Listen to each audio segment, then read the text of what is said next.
Recent figures show that Chinese inflation is now over 4% and is at risk of overshooting 3% for the entire year, which is a figure that is particularly worrisome for the Chinese government. Most worrisome, though, is the rising food inflation. The Chinese government worries when bellies are empty, people will be more likely to take their problems to the streets.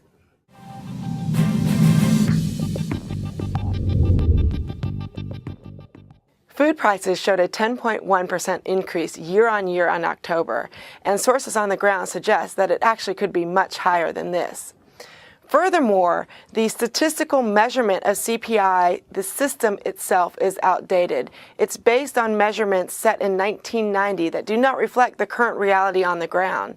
And you add to this the reports coming out that the National Bureau of Statistics may be manipulating the weights of CPI measurement to downplay the problem of inflation. Regardless, Beijing is very aware of this problem and will continue to keep inflation as a top priority.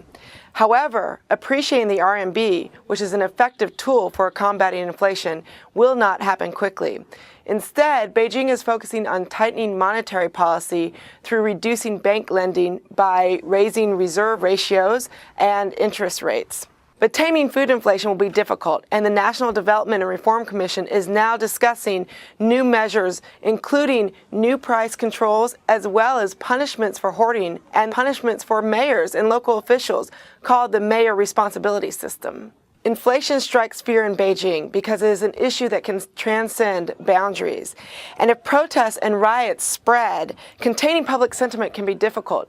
Add to this the diesel shortages that we've already seen this year and the shortages in natural gas that are expected in the winter, and containing public sentiment could be difficult. Such public unrest threatens Beijing's economic legitimacy and its guarantee to the people to safeguard their interests.